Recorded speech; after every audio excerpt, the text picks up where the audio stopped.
Vamos lá. Objetivos da lição. Então, é legal que eu vou seguir bastante a lição hoje, porque ela é muito didática, eu gostei muito da abordagem dela. Primeiro, nós vamos compreender o que é olhar. Olhar, na verdade, é olhar para a minha vida como um todo. Hoje nós vivemos correndo demais, dispersos demais, sem parar, e agora é hora de parar.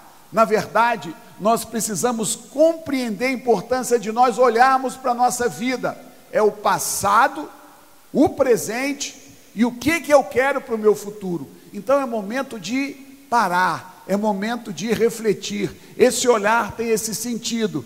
Segundo, é saber que a forma como nós olhamos para a nossa vida é algo que pode trazer luz ou trazer trevas. A forma como você encara os fatos na sua vida, o que aconteceu, o que está acontecendo, isso pode ser uma forma de você agradar a Deus ou uma forma de você desagradar a Deus.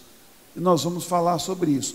E o terceiro é como agradar a Deus através do nosso olhar. Amém? Continuando. Aspectos relevantes que eu queria colocar para você. Primeiro, a gente tem que ter olhos para a nossa vida, por quê? Porque Deus te quer prestando atenção, porque Deus te quer vivendo o melhor, porque Deus te quer alguém que administra o seu tempo, que é a sua maior riqueza, de uma maneira responsável, inteligente e sábia. Você não pode deixar o tempo passar sem ter uma ação sobre a sua vida. As pessoas, elas não têm parado para tomar o pulso da sua vida. As pessoas não têm parado para tomar a rédea da sua vida. As pessoas hoje estão vivendo, deixando o tempo levá-las. São, na verdade, levadas e não pessoas que governam a sua vida. Pastor, mas tem muitas coisas da minha vida que eu não governo.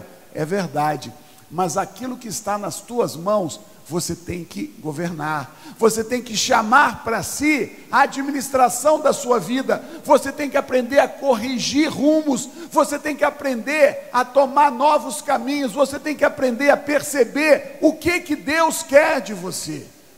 Portanto, meu querido, você precisa planejar o seu futuro, você precisa perceber o seu presente. E eu coloquei lá, vida profissional. Pastor, eu queria ir para o céu. Então pode morrer, meu irmão. Quem aqui quer morrer? Ninguém quer, porque Deus te quer vivo na tua vida profissional. Deus trata de você como um todo. Você tem necessidades e você foi colocado numa profissão para espelhar e espraiar a graça, o amor de Deus através do que você faz. Ah, pastor, eu acho uma canseira trabalhar. Então você precisa mudar, meu irmão, porque o teu trabalho é um instrumento de implantação do reino de Deus. Teu trabalho é uma bênção. Então você tem que projetar o teu futuro profissional, você tem que projetar o teu futuro afetivo, tuas relações, como e com quem você se relaciona, de que maneira você pode ser alguém que conquista, que expressa o amor. A tua vida espiritual, eu estou te dando uma dica. Vida espiritual significa rotinas na presença de Deus, pessoa que se alimenta. Meu querido, eu conheço crente que só ouve a palavra no domingo à noite. Esse cara é alguém que tem inanição espiritual, ele não sabe nada, ele vive ao sabor das modas, dos ventos, dos pensamentos do mundo, ele não tem âncora, ele não tem solidez nenhuma, ele é um religioso na pior concepção da palavra, ele é morno. Então você tem que projetar, o que você vai fazer hoje, para a tua vida espiritual melhorar. Pergunta para o teu irmão, o que você vai fazer para a tua vida espiritual melhorar? Pergunta para ele. Se você veio aqui não querendo ter trabalho, você está no lugar errado. O que você vai fazer para a tua vida espiritual melhorar? É isso que eu quero trazer para você hoje. Alguma coisa prática. Eu não vim aqui, meu querido, falar a palavra bonita. Eu não vim aqui fazer você ficar embevecido com a beleza do discurso. Eu vim aqui trazer uma palavra de Deus para te incomodar e para mudar a tua vida. Repita comigo, eu quero que Deus mude. Fala mais alto, eu quero que Deus mude. E você tem que decidir. Se você não decidir, Deus não vai mudar. Deus não faz a tua parte. você tem que projetar na tua vida material. O que você vai comprar, de que jeito você vai comprar, eu vou ou não vou comprar, pastor, eu quero trocar de carro, é tempo de trocar de carro, não é? O que eu quero que você entenda, é que nós vivemos uma vida sem parar, sem planejar, e o homem de Deus coloca tudo na presença.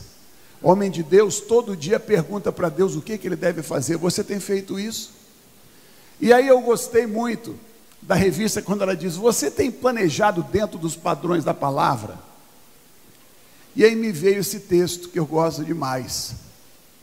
Sonda-me, ó Deus, e conhece o meu coração, prova-me, conhece os meus pensamentos, vê se há em mim algum caminho mau e guia-me pelo caminho eterno. Pastor, o que isso tem a ver? Tem tudo a ver, sabe por quê? As tuas motivações têm que ser as motivações de Deus. Se você tem algum plano movido única e exclusivamente pela vaidade, pelo desejo de ter, pelo desejo de aparecer, pelo desejo de ser o centro da sua vida, hoje de manhã você vai mudar. Quem aqui crê nisso, diga amém. Então você precisa tomar as rédeas da sua vida e planejar o que você quer viver. Quando a gente fala sobre o olhar, primeiro eu quero que você entenda que nós nos expressamos de 3 formas. Através do nosso olhar, através das nossas palavras e através dos nossos gestos. Eu estava lendo um pessoal que trabalha com neurolinguística, eles dizem que na verdade as palavras significam, aí eu não tenho profundidade para conhecer, mas apenas 7% do que a mensagem traz. Pastor, mas é verdade, quando você fala, quando você gesticula, a entonação, tudo tem muito significado. E na verdade o nosso olhar, a Bíblia fala que eles são as janelas da nossa alma, os nossos olhos. Então vamos continuar. Qual a importância do olhar na nossa vida? Primeiro, o meu olhar significa a forma como eu avalio o meu presente. Eu queria te perguntar, você é alguém feliz, realizado? Quem são os seus amigos? Eu quero te perguntar também, o que você quer da vida de verdade? Qual a sua missão? Esses dias eu estava lendo a história de um homem, um psiquiatra cristão, que ele disse que na verdade o que nos incomoda muito mais como seres humanos não é buscar prazer ou evitar a dor, mas saber para que eu existo, qual que é a minha missão de vida, para que o Luiz Antônio nasceu no dia 21 de maio de 1963, qual que é o objetivo de Deus, o que Deus quer da vida dele. Eu queria te perguntar nessa manhã, o que Deus quer de você, o que Deus tem de expectativa em relação à tua vida. Você podia repetir comigo? Deus tem muita expectativa em relação à minha vida. Meu irmão, isso tem que ser algo que você vive angustiado atrás, mas uma angústia abençoada. A gente passa de uma certa idade, a gente fica com pressa. A gente começa a ver que o tempo escorre, esgota, e a gente quer viver a plenitude de Deus. Eu estou com fome de Deus. Quem aqui está com fome de Deus? Diga amém. Então eu tenho perguntado muito para Deus, qual que é a minha missão, o que Deus quer de mim, onde Ele me quer. Eu tenho estado muito preocupado com isso. E eu trouxe uma frase de um homem, esse cara é um rabino americano. Esse cara, ele tem uma história interessante. Ele perdeu um filho com uma doença raríssima chamada progéria. É uma doença onde uma criança envelhece numa velocidade 7 vezes maior do que um ser humano normal. E ele perdeu um filho com isso. E ele escreveu um livro, coisas ruins acontecem com pessoas boas. Esse cara passou uma baita crise. E ele trouxe essa frase que eu achei muito legal. Hoje ele é de 1935, ele tem 85, 87 anos, né? Ele tem uma frase que diz: nós temos medo de morrer sem termos aprendido a viver. Isso é uma angústia nossa, não é verdade? E esses dias eu estou lendo um livro sobre Eclesiastes, e é tão gostoso a gente ser chacoalhado, que quando a gente lê sobre Eclesiastes, na verdade é a experiência de um homem que viveu tudo o que humanamente alguém pode desejar, Salomão viveu. Em termos de realização humana, ele viveu o máximo dos máximos. E ele chega ao fim da vida, cheio de questionamentos. Isso para te dizer, meu querido, que se você alcançar todas as suas metas, isso não vai te trazer satisfação. O que vai te fazer feliz é viver a missão de Deus. O que vai te fazer feliz é viver o propósito de Deus. As metas que você tem, elas podem ser todas alcançadas, e isso não vai servir para nada, no sentido de que não vai te trazer aquele conforto existencial que Deus quer que você tenha. Você consegue entender isso? Porque nós gostamos de projetar, e nós devemos projetar, sim. Eu não estou dizendo que você não deva ter sonhos, eu não estou dizendo que você não deva projetar. O que eu estou te dizendo é que mais do que aquilo que você quer alcançar, a tua vida tem que ter um significado em Deus. Porque o critério de você aferir se você cumpriu ou não, é diferente do mundo. E essa aqui é a grande questão, a grande graça do Evangelho. Paulo fala lá em Filipenses capítulo 4, no finalzinho do capítulo, ele fala: olha, eu sei estar honrado, exaltado, perseguido, alegre, com dinheiro, sem dinheiro, e ele era feliz. Aquele texto mostra o que é uma vida acima das circunstâncias. Será que nós conseguimos viver isso? É tão difícil isso, é tão difícil a gente viver uma vida acima das circunstâncias. Porque nós sempre estamos olhando para o que está acontecendo ao nosso redor, e nós estamos alegres ou tristes em função daquilo que nos acontece. Isso é natural. Mas o que Deus nos chama para viver é uma loucura. Essa é a loucura do Evangelho, essa é a loucura da cruz. É uma vida que vive olhando para um sentido maior do que todos os objetivos que eu possa alcançar. Viver e agradar ao meu Deus. A nossa vida, o cristianismo é marcado pelo teocentrismo. O que significa teocentrismo? Você vive para agradar uma pessoa, Deus. Repita comigo: eu nasci para agradar a Deus. Pastor, mas parece que é estranho, eu nasci para agradar só uma pessoa. É, porque se você agradar a Deus, você vai conseguir agradar todo mundo que está do teu lado. Agradar no sentido de tocar na vida. Você não vai fazer com que as pessoas concordem com tudo que você faz, mas se você agradar a Deus, você vai ser alguém que vai mostrar a razão pela qual você existe, e você vai tocar na vida das pessoas, como Jesus tocou. Como eu me sinto diante da vida. Quem aqui já passou por crise para perguntar por quê? Quem já perguntou para Deus, por que Deus? Quem já viu injustiça terrível? Quem já viu situação que você fica indignado e você não aceita?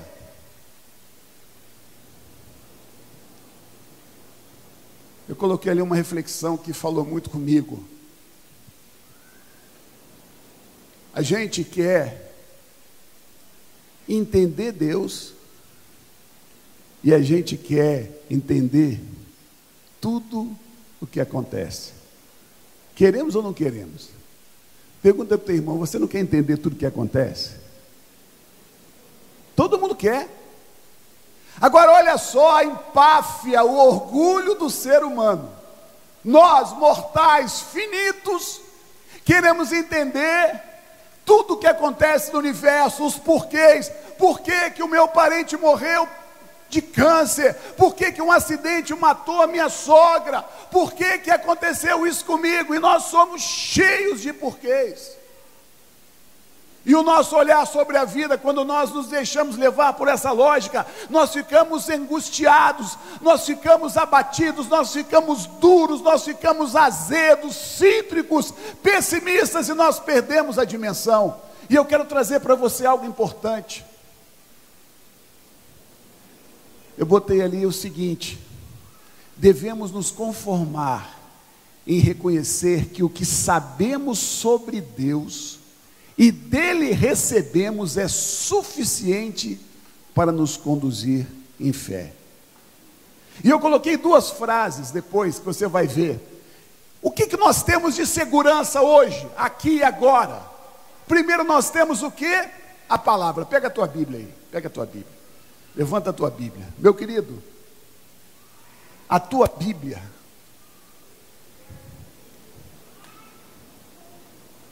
é a revelação de Deus. Fala comigo, a minha Bíblia é meu tesouro. Ela é revelação. Você tem que entender que essa Bíblia é para você, luz nas trevas, direção no caminho da tua vida. Ela tem princípios que vão te fazer ser alguém que vence, que alcança o teu objetivo. Quem não tem na palavra âncora, vive uma vida ruim, frustrada, perdida, insegura. Toda a Escritura é inspirada por Deus e o quê? Útil para o ensino, para a repreensão e para a correção, para a educação na justiça. Então nós temos a palavra de Deus. Meu querido, eu não entendo o porquê, mas começa a olhar para a palavra, começa a buscar a palavra. Segundo, nós temos o quê? A mente de Cristo. Cara, isso é muito forte. Você já parou para pensar nisso? Através da presença do Espírito Santo em você, você tem a mente de Cristo. Isso é alguma coisa que eu estou até agora ruminando para ver na prática o que eu tenho, que eu ainda não utilizei. Mas eu tenho que saber que Cristo em mim tem que mudar o meu jeito de ver, o meu jeito de pensar, o meu jeito de interpretar os fatos e a vida. Terceiro, nós estamos sob a influência de quem? Do Espírito Santo. E eu gostei demais desse texto, quando diz assim: quando vier, porém, o Espírito da verdade, Ele vos guiará toda a verdade. Então você não sabe o porquê, mas você tem o Espírito Santo em você que te revela o que é necessário.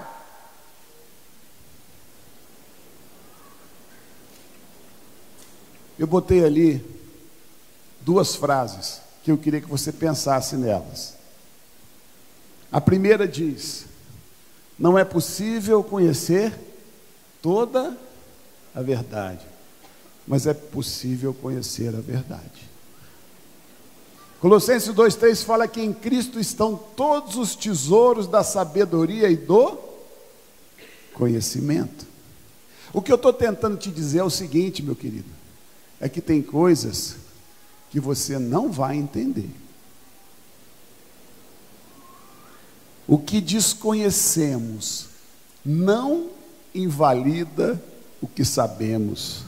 O fato de eu não saber os porquês da minha vida, o porquê disso, o porquê daquilo, não invalida a verdade que eu tenho, que Jesus Cristo é o caminho, a verdade e a vida, que é aquele que serve a Deus, ele é vencedor, que a vida de quem anda na presença de Deus é uma vida que vence, que ultrapassa o tempo e que conduz para cada um de nós uma vida de abundância.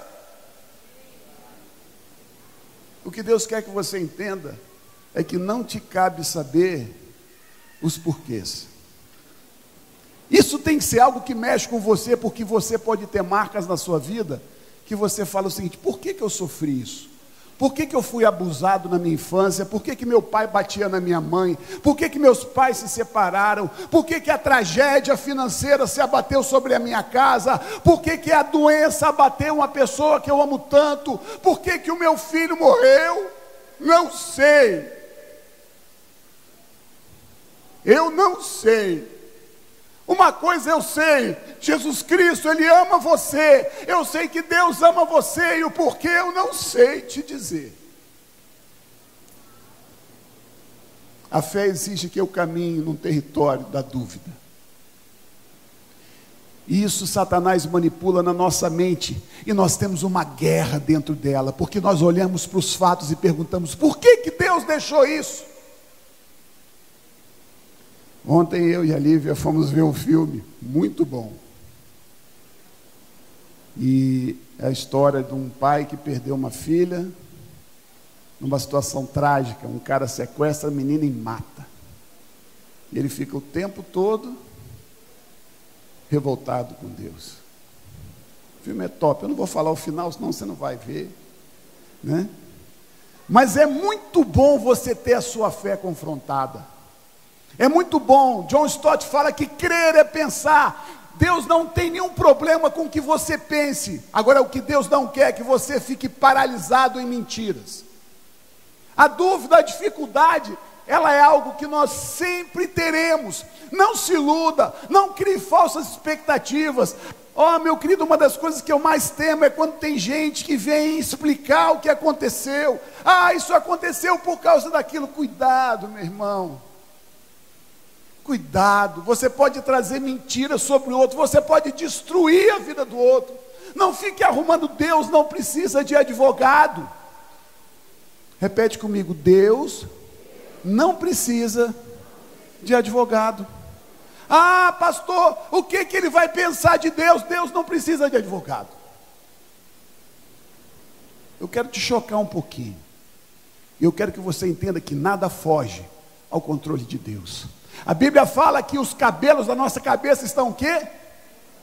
O Salmo 147:6 fala que Deus chama as estrelas pelo nome e as conhece. Pastor, eu preguei e aconteceu uma tragédia na vida da pessoa, o que eu falo? Fala para ele que Deus ama ele, fala para ele que há um propósito sobre a vida dele, fala para ele que acima das circunstâncias existe um Deus verdadeiro, vivo, poderoso, que ama e que transforma. Pare de ser advogado de Deus. Não precisa.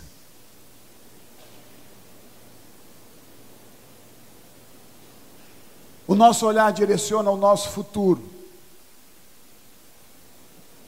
Sem você olhar para o que está acontecendo hoje, você não consegue chegar lá na frente. Porque não faz lógica, não tem link. Eu preciso linkar o presente e o futuro, porque a nossa vida é como uma obra, nossa vida é como uma estrada, nossa vida é como um grande empreendimento, que passo a passo ele vai sendo construído. E se você não olhar para o que está acontecendo hoje, se você não parar e não colocar diante de Deus e você enxergar o que você está fazendo, eu estou falando isso porque nós somos religiosos demais. Nós achamos porque nós somos cristãos, porque nós somos crentes, porque nós somos dizimistas, nós não temos erros, nós não cometemos enganos, nós sempre tratamos as pessoas da melhor forma, o que é mentira. Como que é o teu presente? Você enxerga? E eu coloquei lá, não há como mudar se você não enxergar o hoje. Depois eu coloquei quais são os seus sonhos. Se eu te levasse numa sala e falasse assim, ninguém está vendo, qual que é o teu maior sonho de vida? Para pensar agora. Se Jesus entrasse aqui agora, parasse e chegasse, como que é o nome do irmão? Eu esqueci. Paulo Henrique.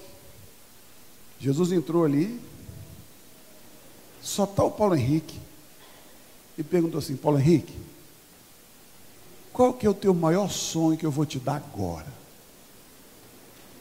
Qual que é?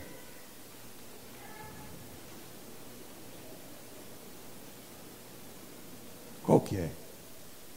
Porque ao perceber o que você mais quer, você vai perceber o quê? O que existe no fundo do seu coração. Aonde está o teu tesouro? Aí estará o teu coração. O teu tesouro é aquilo que mais vale, é aquilo que você mais preza. Porque o que nós queremos nessa manhã é que você tenha o principal fruto de uma vida convertida, que é uma vida de mudança de valores, de mudança de prioridades. A marca de Jesus na minha vida é a mudança daquilo que eu gosto, daquilo que eu quero, é a mudança do meu sonho.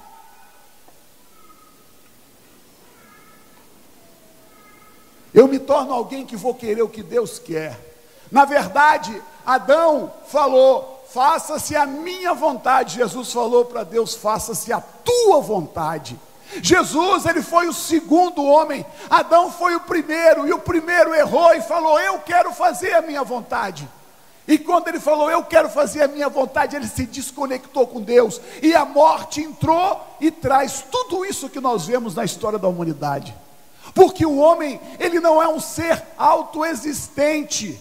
Você sabe o que é um ser autoexistente?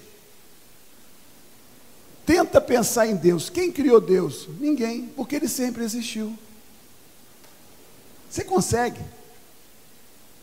É assim que funciona.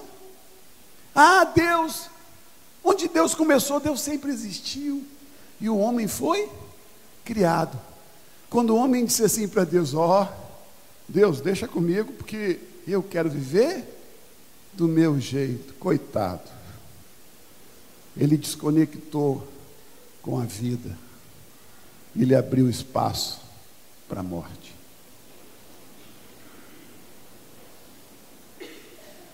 O que você tem feito para mudar a sua vida? Olha, uma das coisas que eu mais tenho procurado, junto com a Lívia, essa jovem senhora que aqui está, com a qual eu sou casado há 31 anos, uma das coisas que eu mais tenho buscado é trazer mudanças de fato e de verdade. Eu tenho tido um desejo de mudar, não mudar por mudar, mas melhorar.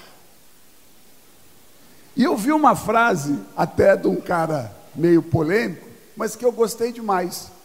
Diz que é aquele Gabriel, o pensador, um cantor que tem aí, ele botou uma frase que eu adorei: seja você mesmo, mas não seja sempre o mesmo. Fala para quem está do teu lado: muda, meu irmão, muda, né? Será que você consegue entender que, na verdade, a marca de Jesus em mim é a mudança? Não uma mudança de valores, aliás, uma mudança de valores, uma mudança de jeito de ser, uma mudança no sentido de fazer aquilo que eu não quero, mas que eu sei que é preciso. Meu irmão, o que Deus quer é te causar muitos incômodos abençoados. Repete comigo: eu quero um incômodo abençoado. Olha, quanto mais eu chego perto de Deus, mais eu fico incomodado. Deus, ele me faz fazer coisas que eu não queria naquele momento, coisas simples. Ontem à tarde, eu estava estudando. Sábado é um dia que eu tiro para estudar, acho bom, gosto. Aí eu sento na mesa lá, abro meus livros e vou estudar, e a Lívia estava num canto. Aí a minha filha chegou e falou assim: pai, vamos almoçar fora? Eu disse: não, fica por aqui mesmo. Aí eu pensei: não, vamos almoçar fora. Aí ela falou assim: pai, vamos no shopping? Eu falei: não vamos. Por quê? Falei umas 10 coisas que não fez a mínima lógica. Quem já fez isso, levanta a mão, só para eu saber assim, né? Aí a Lívia ainda falou assim: Marcelo, ele falou isso, e não falou nada. Aí eu falei assim: bom, não, mas eu quero estudar. Aí a Lívia só deu uma olhada assim para mim. Quem já recebeu o olhar da esposa assim? Aquele olhar amoroso, né? Aquele olhar assim transformador, né? Aí eu peguei, falei: bom, então vamos. Aí eu tive que sair, meu irmão. Meu irmão, você sabe qual que era a minha vontade de ir para o shopping almoçar? Fala comigo: zero. Fala assim: zero. Assim, isso foi uma coisa pequenininha. Sexta-feira à noite, nós fomos pregar num lugar, falar para casais, aí nós falamos, aí acabou tarde. Aí eu falei assim para ele: meu bem, eu acho que eu quero ir embora, que ia ter um jantar.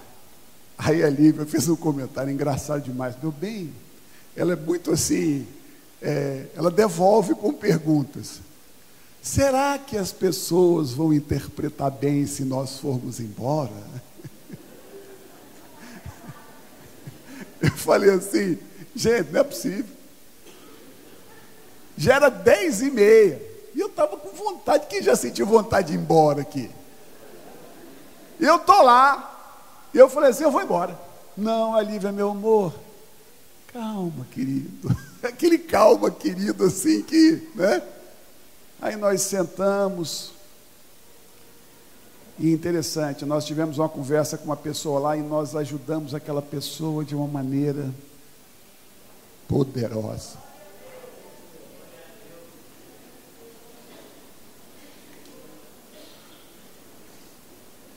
Aí, coisa simples, eu entendi. De certo, era o capeta que estava me cutucando para eu ir embora. Porque se eu tivesse ido embora, eu não teria trazido, eu e a Lívia juntos, nós trouxemos uma direção de Deus para uma pessoa que estava passando por um problema seríssimo. É isso. Repita comigo: eu não serei sempre o mesmo. Fala comigo: eu vou mudar. Quem estiver do lado aí da esposa, do esposo, do filho, fala assim: eu prometo que eu vou mudar. Fala para ele. Aleluia, Deus está movendo.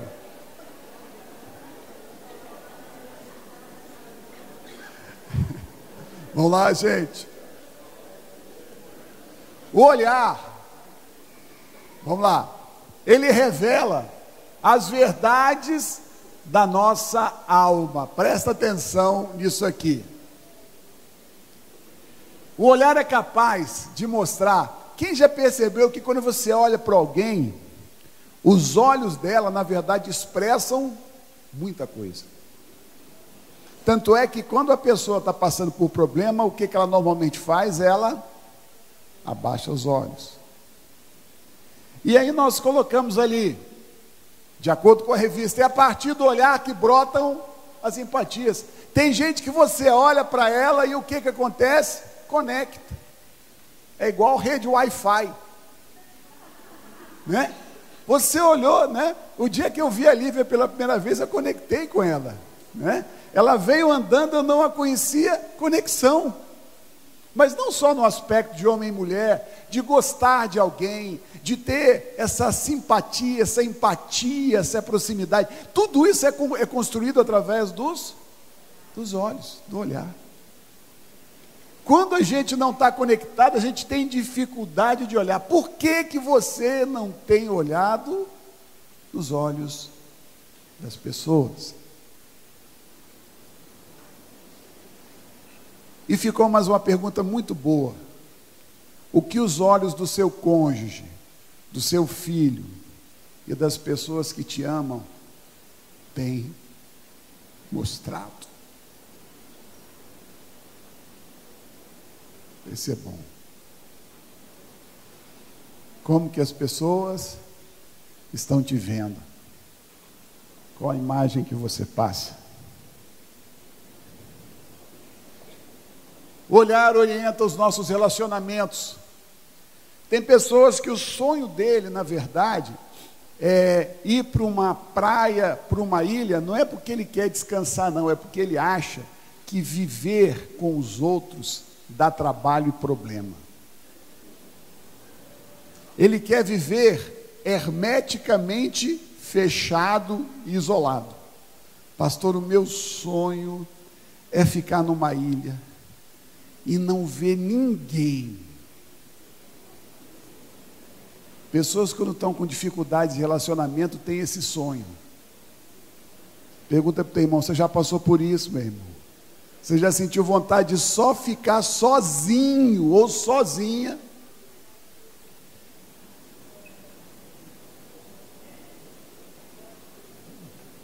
Você se sente incomodado de olhar para o seu semelhante, né? Você tem medo de ver, né? Na verdade, é uma série de questionamentos. O que está acontecendo na vida do seu semelhante? Você sabe por que às vezes a gente não quer ver também? Porque nós não queremos parar para ouvir e ajudar. Você está na sua casa, o ambiente está um inferno. Quem já sentiu isso em casa? Aquele ambiente assim, né? Aquele ambiente que você fala qualquer coisa, dá assim, trovoada, raio, tá aquele negócio pesado. Aí você cinicamente pergunta assim para sua esposa: tá tudo bem, querida? Né? E você, na verdade, quer que ela diga assim: está tudo bem, para que você não tenha que resolver o problema. Quem aqui já fugiu de resolver problema, levanta a mão, só uma vez assim. Nós não queremos o quê? Parar. A gente não quer ajudar. Ou você encontra alguém, aí o pastor pergunta assim: tudo bem, meu irmão? Ele fala assim: está tudo bem? Não. Ele fala assim: não, mas Deus vai te ajudar a resolver. Você entendeu o que eu estou falando? Você, na verdade, está morrendo de medo de ter que parar para ouvir, ajudar. Os nossos olhos demonstram que nós estamos indisponíveis. Você já viu aqueles banheiros de avião, né? Fechado e aberto? Aí você bota uma plaquinha assim no seu rosto: indisponível. E aí? E tem o último, que você não quer ser visto porque você está com vergonha do que você fez. Quem aqui já fez alguma coisa e ficou com vergonha, só pisca os olhos? Aquela que você fala assim: como é que eu falei isso? Eu achei muito legal, esses dias eu estava lendo uma definição, a diferença entre desculpa e perdão. Desculpa é aquela coisa que você faz, você está andando e não vê e pisa no pé do outro, você não viu, mas você não queria. Então você trouxe um prejuízo, mas você não queria. Agora, você sabe o que é perdão? É quando você faz aquela coisa inadmissível, errada, você fala besteira, não tem justificativa. Aí você fala assim: meu irmão, eu te perdoo pelo que você fez. Você consegue perdoar? Os olhares que agradam a Deus, vamos lá. Agradar a Deus não está restrito ao que eu faço, mas também como eu tenho gratidão. Um dos critérios mais objetivos de você ver o coração de uma pessoa, o quanto ela está perto de Deus, o quanto ela teme a Deus, é o nível de gratidão que ela tem pela vida. Tem pessoas que são extremamente simples, humildes, que você conversa com ela, você fica com vontade de mudar para a casa dela. Porque ela conversa com você contando o que tem de maravilhoso. Ela conversa com você, você fica com vontade de ficar do lado. Gente que vive numa circunstância que você fala: eu quero isso para mim. Aí você conversa com um cara que é rico, tem dinheiro, tem empresa, tem não sei o quê, papapá. Você conversa com um cara, você deprime. O cara só reclama: a vida está difícil. Nossa, mas a vida está difícil, esse país não tem jeito. Uma coisa que eu tenho uma certa dificuldade, eu reconheço que nós temos no nosso país certas dificuldades, problemas sérios, mas uma coisa que eu tenho dificuldade de conviver com aquele cara que vive querendo ir para o exterior e fala que o Brasil não presta. Eu até entendo que nós temos problemas, mas você não precisa falar que isso aqui não presta, não, porque lá fora também não presta. Agora, se você disser assim: pastor, eu decidi que eu vou tentar a vida no exterior, porque eu acho que eu tenho alguma coisa melhor, ótimo, mas não precisa amaldiçoar o Brasil. Isso aqui não presta. Eu conheço uma família, o cara rico vive passeando: esse Brasil não tem jeito. Eu fico com vontade de pegar o dinheiro dele e falar assim: vai para outro país, me dá seu dinheiro, deixa aqui. Isso aqui não presta. Aqui que ele tem o ganha-pão dele, ganha tudo, isso aqui não presta. Falei: Jesus de Nazaré. Então, na verdade, eu queria pegar uma frase que eu gosto demais. Esse cara é um poeta cristão chamado Vicente Carvalho. Ele fala o seguinte: que a felicidade é uma árvore frondosa, cheia de fruto, Só que o grande problema é que a gente só planta ela onde a gente não está. Eu botei, porque eu tenho um slide que eu boto uma mangueira bem grande, com a copa imensa. Você já imaginou você debaixo de uma mangueira, chupando aquela manga sabina? Aquela manga que você está na sombrinha, lambuzando e comendo, é bom demais. Mas a gente só é feliz assim, quando minha filha passar no vestibular, aí eu vou ser feliz. Quando meu marido me tratar melhor, aí eu vou ser feliz. Olha, quando eu tiver aquela promoção no meu emprego, aí eu vou ser feliz. Olha, quando o meu faturamento da minha empresa atingir tanto, não, aí eu vou ser feliz. Olha, quando meu filho melhorar e me respeitar, aí eu sou feliz. Você nunca vai ser feliz, porque você está sempre igual o cachorro que corre atrás do rabo. Você nunca consegue reconhecer o que você tem, o bem que você alcançou, a bênção que foi derramada. Você nunca está satisfeito com nada, porque isso aí é diabólico, demoníaco, para te tirar o foco de Deus. O teu coração é um coração que nunca se sacia. E a felicidade fica sendo sempre quando. Fala para o teu irmão, reconhece que você é feliz hoje e agora. Fala para ele, você é feliz hoje e agora. Meu irmão, você está na casa do Senhor, num baita domingo de manhã, sadio, saudável, abençoado. Que bênção! Quanta gente está no hospital ali, com medo de morrer, passando por problema, e você está aqui na bênção, no ar-condicionado, cadeirinha confortável, macia.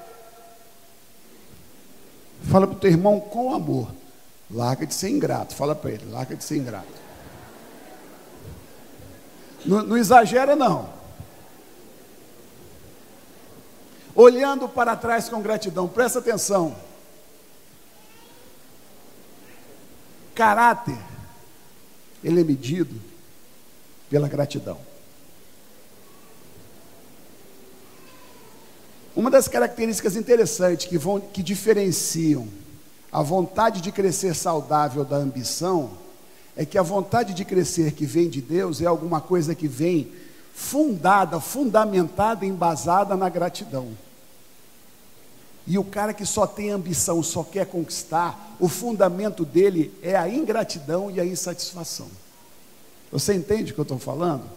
Você pega uma pessoa que só pensa em dinheiro, só pensa em conquistar, a energia da vida dela vem do desejo de ser alguém que alcança alguma coisa, porque ele está profundamente insatisfeito com a vida. Você pega alguém que tem um mover de Deus na vida dele, que é trabalhador, que é batalhador, aí ele quer crescer. Você sabe qual que é o fundamento dele? Eu vou alargar o que Deus me deu. Ele entende que o que ele alcançou foi Deus quem lhe deu. Você entendeu a diferença na motivação? Vivemos compulsão pelo ter. Ganância é um desejo desmedido, desequilibrado. Na verdade, é a pessoa que vive só querendo alcançar uma meta, mas que não tem um sentido, não tem uma missão. Eu vi uma história alguns anos atrás que me tocou muito. Uma missionária norte-americana estava numa ilha do Pacífico cuidando de doentes. E lá atende todos os tipos de enfermidade, inclusive lepra. E diz que desceu nessa ilha, desceu um milionário texano. Né? Aí o milionário texano foi lá e tal, ele tinha feito uma doação. E ele falaram, o senhor tem que ir lá dar uma olhada, né? Conhecer lá, o senhor deu uma... Então tá, aí diz que ele chegou lá e encontrou a missionária lá cuidando dos enfermos, e ele ficou chocado com o trabalho. Aí ele falou assim para a missionária, nem por todo o dinheiro do mundo eu faria o que você faz. Você sabe o que a missionária falou para ele? Eu também.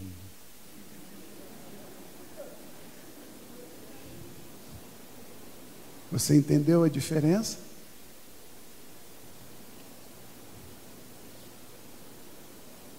É assim que tem que ser a nossa vida. Nós não somos movidos pelo que nós vamos ter. Nós somos movidos pelo que nós vamos mostrar do Deus que é o nosso Pai, ao qual nós servimos. Nós somos movidos pelo desejo de perfumar os ambientes. Individualismo, imediatismo e comparação fazem brotar a inveja. O que é inveja? Eu quero o que é do outro. O invejoso sofre porque, na verdade, não importa o que ele tenha, o grande desconforto dele é ver que o outro tem. Ele pode ser o multimega arquibilionário, mas o que o incomoda é ver que outra pessoa tem alguma coisa. E aí, para a gente encerrar, porque não dá tempo, eu queria deixar duas reflexões com você.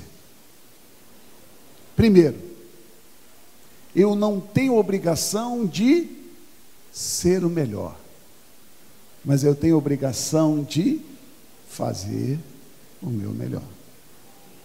Esse é um conselho que eu quero te dar e que me livrou de muitas dores. Quando nós somos criados na nossa família, e eu tive muito isso, meu pai e minha mãe, eles eram muito rígidos e muito preocupados em me fazer estudar, trabalhar. Ótimo, isso não está errado. Só que, na verdade, eu também preciso entender que eu sou amado como filho, independentemente do que eu fiz. A marca do amor de Deus é que nós somos aceitos pela nossa condição de filho. Bonito, feio, gordo, magro, inteligente, não inteligente. Isso é a essência de Deus. Quando eu entendo que eu sou amado porque eu sou filho, isso traz para mim segurança. Quando eu não entendo que eu sou amado só pelo fato de ser filho, eu fico o tempo todo querendo provar para o meu pai, para minha mãe, para o meu tio, para minha avó, para as pessoas que eu sou bom. Então eu tinha que ser, e eu sempre fui muito dedicado, eu sempre fui bom aluno, e eu consegui galgar lugares altos por onde eu passei, e eu sempre me sentia escravo do desempenho. Quem já sentiu isso só pisca os olhos. Eu estou falando sem rir, mas porque isso é ruim. A gente é escravo do desempenho. E o dia que eu entendi que Deus me ama, porque Ele me ama. Se eu pregar aqui hoje, Deus me ama. Se eu não pregar, Deus me ama. Se eu entender que eu sou amado, eu não vou ficar querendo me comparar com o outro. Eu não vou ficar querendo ser melhor do que o outro. Eu vou ter prazer de ver o outro ser amado também. Então tem horas na nossa vida que a gente não consegue alcançar o que a gente quer e a gente se acha a pior das pessoas. Quem já sentiu isso, diga amém. Eu quero te dizer, faça o seu melhor e descanse. E por último, a melhor coisa que eu tenho que fazer é me comparar, não com o outro, mas comigo. Como assim, pastor?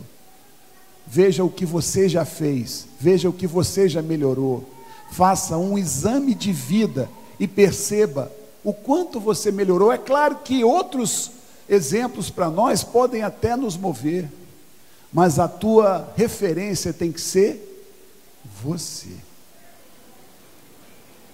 Pastor, eu não consegui ir todo domingo de manhã na escola dominical, agora eu consigo. Beleza. Pastor, eu não conseguia ler a Bíblia todo dia, agora eu consigo. Beleza. Eu consigo, pastor, eu só consigo ler 15 minutos. Ótimo, irmão, começa lendo 15 minutos. Pare de ficar querendo alcançar o inalcançável. Seja você mesmo. Vamos ficar de pé.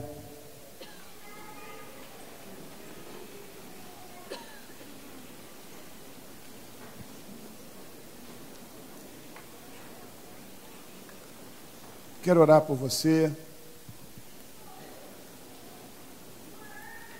Fecha teus olhos.